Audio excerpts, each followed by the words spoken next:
Hello, everybody. This is Pastor Willie, and this is the encouraging word for today. Today, let's talk about the rewards of obedience. Obedience is a word that we is kind of like a harsh word to us. To us, from our point of view, it sounds harsh. It limits our freedom.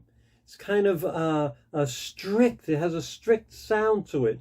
But obedience to God's call brings with it rewards. Now, when we think about rewards, you think immediately money is coming to your mind, something like that. But that's not the reward of obedience.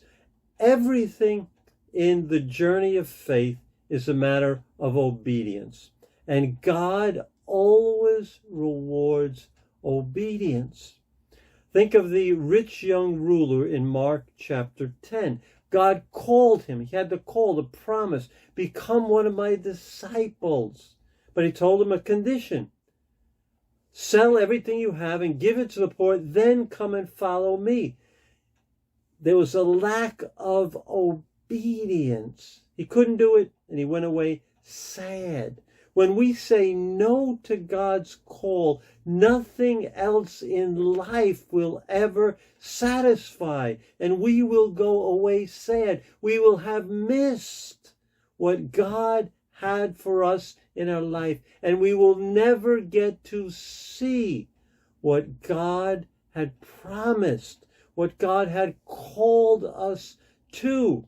Think of the man that wanted to follow Jesus. Jesus called him to come. He said, first let me go bury my father. Another said, first let me take care of my field. Put other things. There wasn't that unquestioned obedience. And none of them ever got to see what God was going to do in and through them in their lives. When we obey God, God gives us a glimpse of what he has in store for us. So the first issue is obedience. Then God unveils his blessing for us. Step by step, he starts to show us what he has in store. And it's always more than we could have imagined. Abraham obeyed, and he goes. He leaves everything he's familiar with, and he goes, not knowing even where he is going. And as soon as he does that, the first thing that happens is God starts unfolding to him, revealing to him more specifics of the call. Listen to Genesis chapter 12, verse 6 and 7. Abram traveled through the land as far as the site of the great tree of Moreh at Shechem. At that time, the Canaanites were in the land. The Lord appeared to Abraham and said, to your offspring I will give this land. So he built an altar there to the Lord who had appeared to him. God is now starting to get specific about what he has promised Abraham. He starts showing him the land, and it was a good land. The promise became more concrete.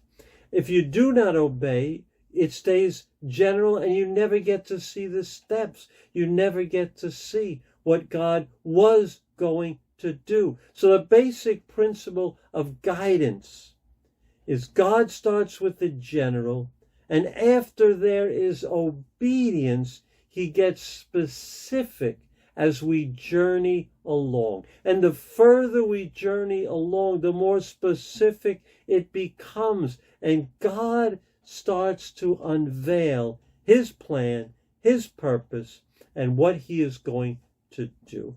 Now it says the Canaanites were living there at that time. So it's not ready for fulfillment yet. But Abraham now has an idea, more than when he took the first step of obedience, a greater idea of what God has in mind. It goes from general to specific. You obey God, and he will show you the specifics step by step along the journey. because God knows we need the encouragement along the journey. And God always responds to our obedience. And he rewards our obedience with giving us more detail. And that encourages us more and more as we journey on the journey of faith together. Monday, we continue the journey right here on YouTube and on this Facebook group. So take the step of obedience, and God will start to make it specific to you. God bless you, and I will see you on Monday morning. Take care.